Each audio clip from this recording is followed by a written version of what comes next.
मुख्यमंत्री जयराम ठाकुर ने पुलिस विभाग के 61 वाहनों को किया रवाना। सीएम बोले विभाग को आधुनिक तकनीक से किया जा रहा लैस, कानून व्यवस्था को और दुरुस्त करने में मिलेगी मदद। महिला स्वास्थ्य कार्यकर्ता बेरोजगार संघ ने प्रदेश सरकार के खिलाफ खोला मोर्चा। शिमला में उपायुक्त कार्यालय से शेरे पंजाब तक निकाली रैली। आरएंडपी रूल्स के आधार पर पदों पर तैनाती की मांग। सोलन के चंबा घाट स्थित कुष्ठ रोगी केंद्र में ठीक हो चुके मरीज बहा रहे अपनी बदहाली के आंसू। ठीक होने के बावजूद कुष्ठ रोगियों के परिवार ने इनसे किया किनारा। केंद्र में कई परेशानियों से होना पड़ रहा दो चार। और बिलासपुर एचआरटीसी कार्यालय और वर्कशॉप को जाने वाली सड़क की हालत बदतर, जगह जगह पड़े गड्ढे, आने जाने में होती है खासी दिक्कत। सरकार से सड़क की मरम्मत करने की लोगों ने की अपील। नमस्कार, आप देख रहे हैं HP 24x7। मैं हूं जनीशा। कानून व्यवस्था को बेहतर बनाने के मकसद से पुलिस विभाग को आधुनिक तकनीक और सुविधाओं से जोड़ा जा रहा है। इसी चरण में आज 58 बाइक, 1 बस और 2 ट्रक को पुलिस के बेड़े में शामिल किया गया है। मुख्यमंत्री जयराम ठाकुर ने अपने सरकारी आवास से इन वाहनों को हरी झंडी दिखाकर पुलिस विभाग के सुपुर्द किया। मुख्यमंत्री जयराम ठाकुर ने सरकारी आवास से राज्य पुलिस विभाग की 58 बुलेट मोटरसाइकिल, 2 ट्रक और 1 बस को हरी झंडी दिखाकर रवाना किया। उन्होंने से नो टू ड्रग्स थीम पर आधारित पुलिस विभाग का जागरूकता वीडियो भी जारी किया, जिसे YouTube पर अपलोड किया गया है। मुख्यमंत्री ने कहा कि प्रदेश सरकार राज्य में कानून और व्यवस्था बेहतर बनाने के लिए पुलिस विभाग को नवीनतम तकनीक और बेहतर सुविधाएं प्रदान करने के लिए हर संभव प्रयास कर रही है। उन्होंने कहा कि विभाग प्रदेश के लोगों को सेवाएं प्रदान करने के लिए सराहनीय कार्य कर रहा है और सरकार विभाग के आधुनिकीकरण और प्रभावी कामकाज के लिए हर संभव सहायता प्रदान करने के लिए प्रतिबद्ध है। उन्होंने कहा कि कम सुविधाओं के बावजूद प्रदेश पुलिस कानून व्यवस्था को सुचारू बनाने के लिए बेहतर काम कर रही है। सरकार लगातार पुलिस महकमे को आधुनिक तकनीक से जोड़ने का काम कर रहा है, जिससे परिणाम भी और बेहतर आएंगे। मुझे इस बात को लेकर के प्रसन्नता है कि हम लगातार पुलिस विभाग को लेटेस्ट टेक्नोलॉजी के साथ भी जोड़ने के काम में आगे बढ़ रहे हैं और उसके साथ साथ में उनको और बेहतर सुविधाएं देना, ताकि हिमाचल प्रदेश में कानून व्यवस्था को और ज़्यादा बेहतर ढंग से हमारी पुलिस विभाग देख सके। और उस दृष्टि से आज 58 मोटरसाइकिल हमने यहाँ से जारी किए हैं, रिलीज़ किए हैं और उसके साथ 1 बस और 2 ट्रक जो है वो आज पुलिस के इस बेड़े में हमने जोड़े हैं। और बेहतरीन सुविधा के साथ ही स्वाभाविक रूप से ये संभव है कि पुलिस विभाग काम कर सकता है। और सुविधाओं की दृष्टि से आज से पहले इन सारी चीज़ों को लेकर के जितना गंभीरता से प्रयत्न होने चाहिए थे उतने नहीं हुए, और फिर भी उसके बावजूद भी हिमाचल पुलिस ने बहुत बेहतरीन काम आज से पहले भी किया है।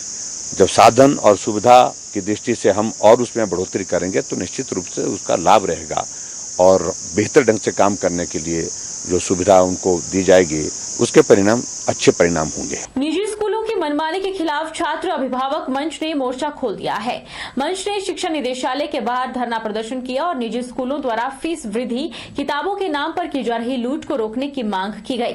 साथ ही अभिभावकों से अतिरिक्त फीस मांगी जा रही है उसे वापस लेने की मांग की और अगर ऐसा नहीं होता है तो मंच ने उग्र आंदोलन करने की भी चेतावनी दी है।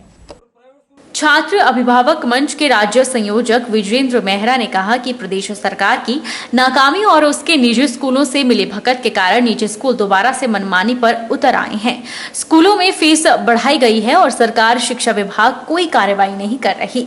परीक्षा के नाम पर निजी स्कूलों में फीस बढ़ाई गई है। किताबों के नाम पर भी अभिभावकों को लूटा जा रहा है। जो किताबें सरकार 50 रुपए में सरकारी स्कूलों के लिए खरीदती है, वही किताब निजी स्कूलों के लिए 150 रुपए तक मिल रही है। ये सब निजी स्कूलों की मिलीभगत से हो रहा है। सरकार से निजी स्कूलों पर लगाम लगाने के लिए अलग से कानून बनाने की मांग की जा रही है। सरकार ने सुझाव भी मांगे थे, लेकिन अभी तक उसमें कुछ नहीं हो पाया है। विजेंद्र मेहरा ने कहा कि वर्ष 2014 के मानव संसाधन विकास मंत्रालय के निजी स्कूलों की फीस के संचालन के संदर्भ में दिए गए दिशा निर्देशों और मार्च 2020 के शिक्षा विभाग के दिशा निर्देशों का निजी स्कूल खुला उल्लंघन कर रहे हैं और इसको तय करने में अभिभावकों की आम सभा की भूमिका को दरकिनार किया जा रहा है। स्कूलों में पीटीए का गठन नहीं किया जा रहा और अगर सरकार शिक्षा विभाग इस पर कोई कार्रवाई नहीं करती तो उग्र आंदोलन शुरू किया जाएगा। प्रदर्शन हम शिक्षा निदेशालय के बाहर कर रहे हैं और इसको करने की जरूरत ये महसूस हुई क्योंकि आपको मालूम है कि जब लगातार एक आंदोलन चल रहा था उसके बाद सरकार ने एक कानून का प्रारूप लाया था। उस पर जो पूरी रायशुमारी भी हुई, 1 महीना जो है पूरा दिया गया सुझाव देने के लिए। 21 सुझाव हमने भी उसमें दिए थे सरकार को कि किस तरीके से कानून बनना चाहिए, रेगुलेटरी कमीशन क्यों स्थापित होना चाहिए, स्कूलों की दुकानें जो हैं जो स्कूलों के अंदर चल रही हैं किताबों की या वर्दी की, उस पर पाबंदी लगनी चाहिए, या पूरे का पूरा जो आज निजी क्षेत्र के अंदर जो स्कूल चल रहे हैं उस पर जो उसको कसने के लिए या उस पर संचालित करने के लिए पूरा एक सरकार की ओर से जो योजना होनी चाहिए, उस बात को लेकर हम लगातार संघर्षरत रहे हैं। लेकिन अभी क्या हो रहा है, आपको मालूम है सितंबर का महीना चल रहा है, खत्म हो रहा है। एग्जैक्टली नवंबर के पहले हफ्ते में जो है फाइनल एग्जाम शुरू होते हैं शिमला शहर जैसी जगह में स्कूलों में।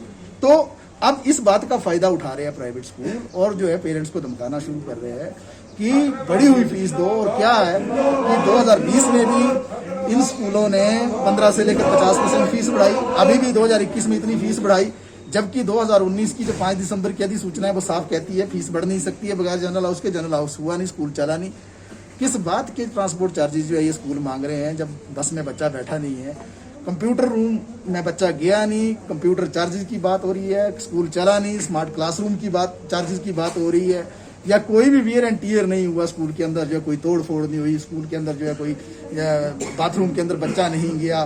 तो किस तरीके की जो ये सारी बातें की जा रही हैं कि ये सारे खर्चे चलाने के लिए, बिजली पानी का खर्चा चलाने के लिए, रेनोवेशन का खर्चा करने के लिए, ये सारी बेबुनियाद बातें हैं। मकसद यही है निजी स्कूलों का कि कैसे जो है लूट करनी है पेरेंट्स की, कैसे ज्यादा से ज्यादा मुनाफाखोरी करनी है। और बड़ी बात यह है कि जिस वक्त में स्कूल एक दिन भी नहीं लगा, बिजली के खर्चे कम हो गए, पानी का खर्चा कम हो गया, दूसरे सारे खर्चे कम हो गए, फीस उल्टी बढ़ गई 15 से लेकर 50%। महिला स्वास्थ्य कार्यकर्ता बेरोजगार संघ ने प्रदेश सरकार के खिलाफ आवाज बुलंद कर दी है। शिमला के उपायुक्त कार्यालय के बाहर से सैकड़ों महिलाओं ने शेरे पंजाब तक रैली निकाली और सरकार के खिलाफ जमकर नारेबाजी की। महिला स्वास्थ्य कार्यकर्ता बेरोजगार संघ का कहना है कि सरकार R&P रूल के आधार पर फीमेल हेल्थ वर्कर के पदों पर तैनाती दे। महिला स्वास्थ्य कार्यकर्ता बेरोजगार संघ ने प्रदेश सरकार के खिलाफ आवाज बुलंद कर दी है।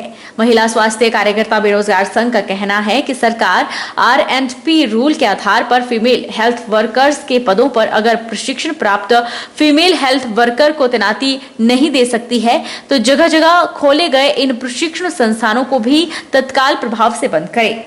उन्होंने आरोप लगाया कि पदों को भरने के लिए भर्ती और पदोन्नति नियमों की साफ अनदेखी की गई है। आवेदन में 1.5 वर्ष डिप्लोमा धारक फीमेल हेल्थ वर्कर को ही पदों के लिए योग्य माना गया था। उन्होंने कहा कि अपने हितों के लिए प्रशिक्षण प्राप्त फीमेल हेल्थ वर्कर कई बार मुख्यमंत्री और स्वास्थ्य मंत्री से भी मिली, लेकिन सरकार के इस मामले में कोई संज्ञान नहीं लिया। उन्होंने कहा कि इससे अब डिप्लोमा धारक फीमेल हेल्थ वर्करों में रोष है। उन्होंने उपायुक्त कार्यालय से शेरे पंजाब तक रैली भी निकाली। उसके बाद सचिवालय में ज्ञापन सौंपा गया और मांगे नहीं मानी गई तो अनशन शुरू कर दिया जाएगा और तब तक जारी रहेगा जब तक प्रदेश सरकार मांगे नहीं मानती है। माध्यम से अपने CM और अपने डायरेक्टर और सेक्रेटरी हेल्थ सर को सबको बोल दिया है कि जो हमारी मांगे कि हमारी सीधी भर्ती हो, हम कोई कमीशन नहीं लड़ेंगे क्योंकि कमीशन लड़ने पे हम बाहर हो जाते हैं। तो जो हमारी महिला ओवरेज हो गई है हमारे को उनका भी देखना है और जो हमारी महिला बच्चों के साथ आई है हमारे को उनका भी विचार है।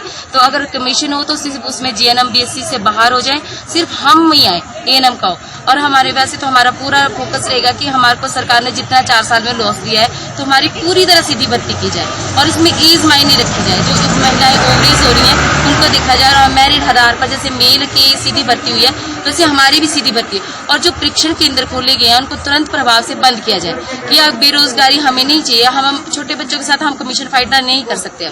हिमाचल प्रदेश प्रशिक्षक नर्सरी अध्यापिका संघ की मंडल इकाई के द्वारा R&P रूल बनाए जाने और बैच वाइज आधार पर स्थायी भर्तियां करने की मांग को लेकर मंडी जिला मुख्यालय पर भी प्रदर्शन किया गया और जिला प्रशासन के माध्यम से मुख्यमंत्री को ज्ञापन भेजा। प्रशिक्षित नर्सरी अध्यापिका संघ का कहना है कि वे पिछले 23 वर्षों से सरकारों से स्थायी रोजगार की गुहार लगा रहे हैं, लेकिन आज तक उन्हें स्थायी रोजगार नहीं मिला। संघ ने बैच वाइज आधार पर स्थायी रोजगार की मांग को लेकर मंडी शहर भर में रैली निकाली और प्रदेश के मुख्यमंत्री को ज्ञापन भेजा।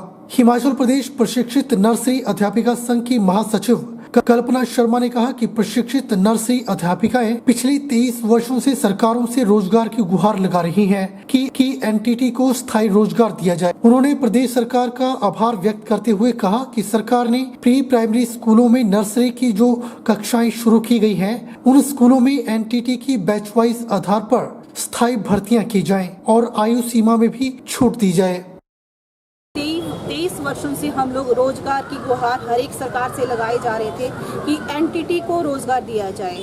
किसी न किसी तरह से जो हमारे सरकारी स्कूल हैं वहाँ पे एनटीटी कक्षाएं शुरू की जाएं। तो इस चीज़ के लिए हम लोग बहुत बहुत धन्यवादी हैं कि हमारे हिमाचल में भी प्री प्राइमरी कक्षाएं शुरू हो गई हैं। तो इसी के तहत हम लोग ये चाहते हैं कि जो प्री प्राइमरी कक्षाएँ जो राजकीय प्राथमिक पाठशालाओं में चल रही हैं उसमें हमें रोजगार दिया जाए और हमारी स्थायी भर्तियां की जाएं। इतने वर्षों का इंतज़ार था। लड़कियां जो हैं 45 से एज कईयों की निकल गई है, क्योंकि 23 सालों से लड़कियां लड़ रही हैं कि हमें रोजगार दिया जाए। इसलिए हमें आयु सीमा में भी छूट दी जाए और बैच वाइज हमारी भर्ती की जाए। हम अपने सीएम जी से यही हमारी गुहार है कि हम लोगों को स्थायी रोजगार दिया जाए। इतने वर्षों से हमारा जो पीछे जो बीत गया समय वो अंधकारमय रहा। हमारे RNP रूल बनाए जाए और हमें आयु सीमा में भी छूट दी जाए। और मैं बार बार यही कहना चाहती हूँ कि बैच वाइज भर्तियाँ की जाए और हमारी आयु सीमा में छूट दी जाए और RNP रूल सबसे मेन है। हमारे RNP रूल के तहत हमारी भर्तियाँ हों। वक्त तो चला है छोटे से ब्रेक का।